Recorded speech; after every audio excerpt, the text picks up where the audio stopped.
Hey guys, and welcome to another episode of That Woman podcast.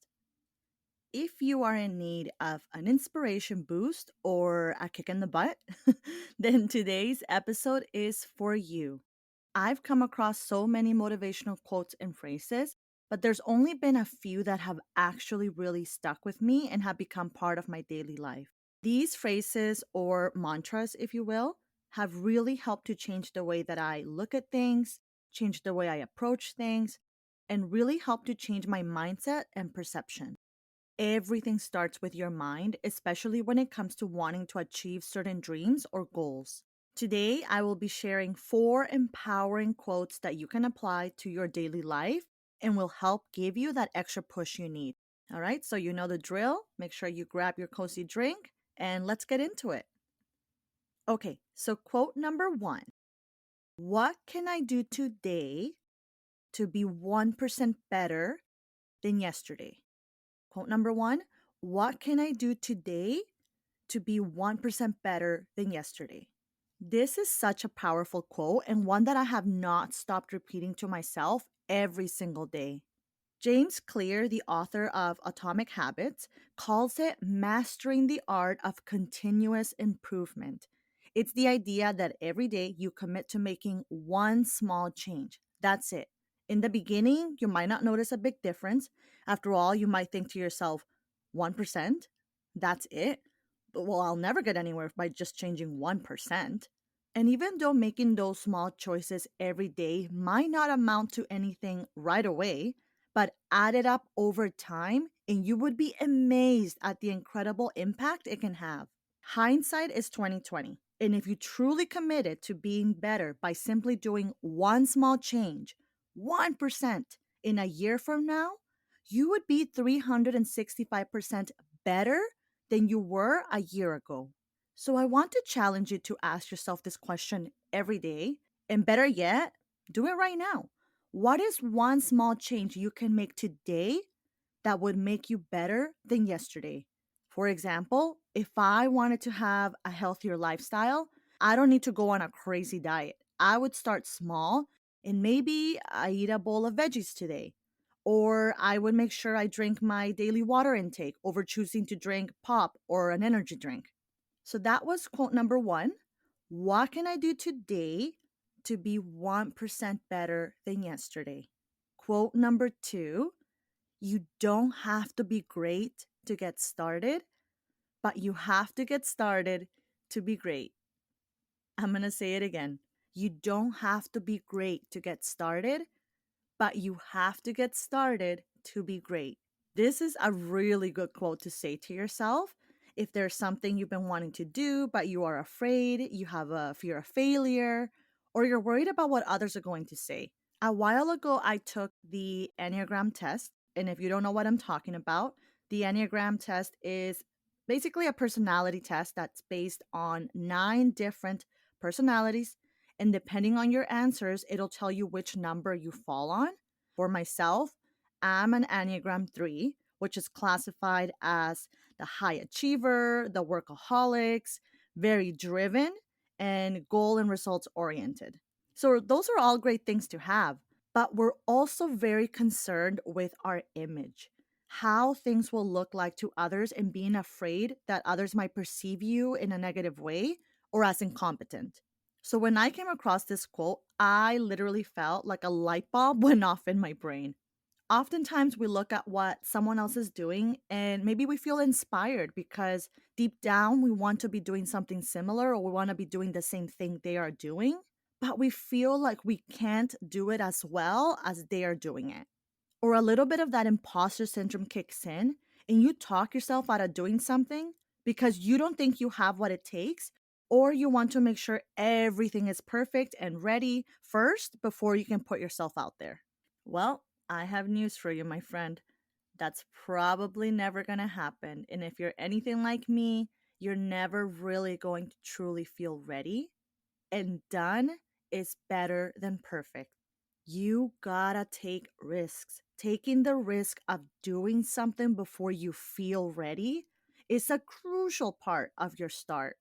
You gotta remember you are on a path to getting where you want to be, but you can't compare your chapter 1 to someone else's chapter 12. That's the tricky part about social media. You can look at someone and you look at where they are and they're so successful. Maybe they're in the best shape of their life, or they just bought a new house, or they're building a family. And you look at that and you go, wow, like I would love to have that one day. I would love to be successful and have my own business. So I would love to start a family. I would love to find a good partner. There's nothing wrong with wanting good things in your life, but you can't compare yourself to someone else's journey. We have no idea what it has taken for people to get to where they are. And believe it or not, more often than not, it's just an illusion. It's just an act. Sometimes they're putting on an act just because they want to make it seem like they have a good life going. But in reality, we have no idea what's going on behind closed doors. Don't compare your chapter 1 to someone else's chapter 12. Instead, stay focused, stay determined, and you will get there. But you need to get started. If you're letting that fear of failure stop you from starting, just remember this: the only way you can actually fail is if you decide to quit. Just how? It's up to you, and you can decide when you get started. All right, so that was quote number 2. You don't have to be great to get started, but you have to get started to be great. Moving on to quote number 3: choose your heart. I first heard this quote from one of my closest friends, and I was talking to her about this really crappy situation that I had going on in my life, and I really didn't know what to do. So I had turned to her for advice. And she said to me, Vanessa, you need to choose your heart. No matter which way you go about it, it's going to suck and it's going to be hard. But you get to choose what type of heart you want. You get to choose what type of heart you want to live with. Earlier, I said with quote number 2 that a light bulb went off in my brain. With this one, I literally felt like it blasted my mind, okay? I had never thought about it in that way. We are all faced with difficult situations in our lives where we don't know what to do. And unfortunately, we're also put in situations where we really don't have a choice. And it's the truth. A lot of us don't have a choice to make, and we just have to learn to take it day by day. This is where trusting in God really plays a key role, because we don't know why certain situations happen, but it's just really important to allow yourself that space, that time to reflect, to meditate, to pray, and ask for that wisdom. Ask for wisdom, ask for perseverance in your life, especially when you need it the most. And finally, quote number 4: imagination is everything. It's the preview to life's coming attraction. I'm going to say it again. Imagination is everything. It's the preview to life's coming attractions. This was said by none other than Albert Einstein. And I'm leaving this one last on purpose because out of all the quotes I'm talking about today, this one is my favorite. Imagination is everything. Everything you see in this world started with someone's imagination. On December 17th, 1903, the Wright brothers made history by flying the first ever airplane. In 1879, Thomas Edison unveiled the first ever light bulb to the public. But it had to start from somewhere. It had to start from someone thinking of ways to say, hey, you know what would be really cool? Instead of walking, why don't we fly? Why can't we fly? Maybe there's a way that we can fly. And instead of candles, maybe there's a better source in which we can see better. Everything starts with someone dreaming and having a vision for something that perhaps no one else sees.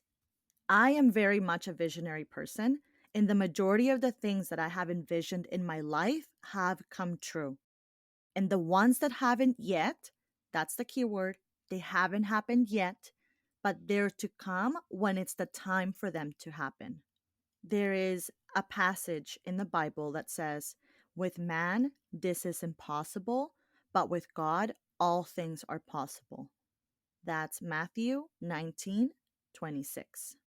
So I just said that the majority of things I've envisioned in my life have come true, but that's not because I made them come true. That's not because I manifested it and it because of me. I feel like that's what's wrong with this world nowadays. There's no humility to accept that we can't do it all by ourselves. And if we even have the idea that we achieved something by ourselves, it's only because God gave you that strength to be able to do it. We're not immortal, we're not invincible.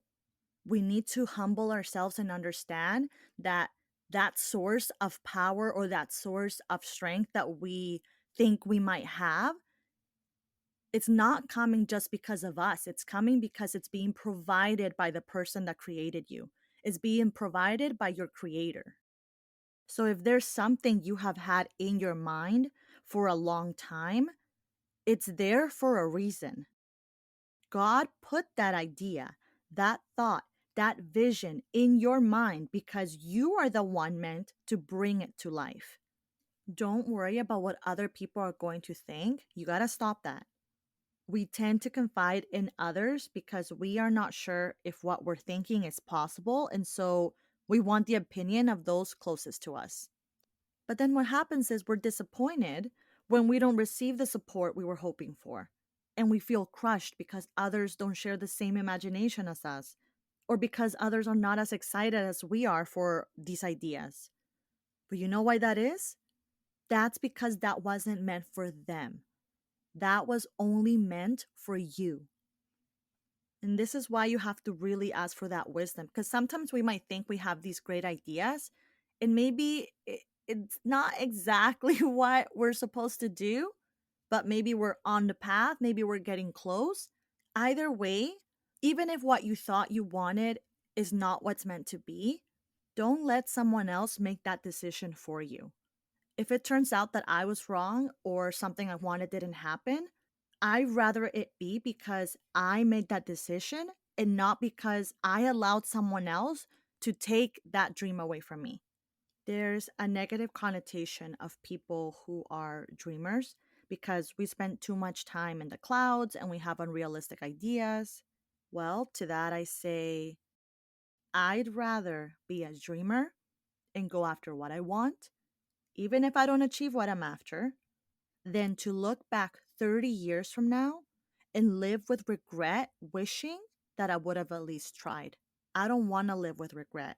I don't want to live with the what if. So, the last thing I will share about this is an analogy that I heard from Les Brown. Les Brown is this incredible motivational speaker. And the analogy that he shared forever changed my life. And I want to share that with you today. And the analogy goes like this: imagine you're on your deathbed, and standing around your bed are the ghosts of the dreams, the ideas, the abilities, the talents given to you by life, and you, for whatever reason, never went after that dream. You never acted on those ideas. You never used those talents. You never used those gifts. And there they are, standing around your bed, angry, disappointed, and upset. And they're saying, we came to you, and only you could have given us life. But now, we must die with you forever. So my question for you is, if you die today, what dreams, what ideas, what talents, what books, what music, What leadership, what voice will die with you? Let that sink in for a moment. Stop talking yourself out of doing what you can see in your mind and no one else can. No matter how bold, no matter how crazy, no matter how big your imagination is, it doesn't matter that other people don't believe in you. It doesn't matter that other people don't see it. Tell yourself, I see what's not there. I see what's not there. And that's God. That's your faith. Have faith that what's been sent to you in your mind, in your heart, has been sent by God because you are the one that can make it happen. I really hope that these 4 quotes will be able to help you. Say them every day, practice them every day, especially when you find yourself really needing a little boost of inspiration. Thank you so much for joining me, and remember to keep on striving to be that woman you can be proud of. I'll see you guys next week.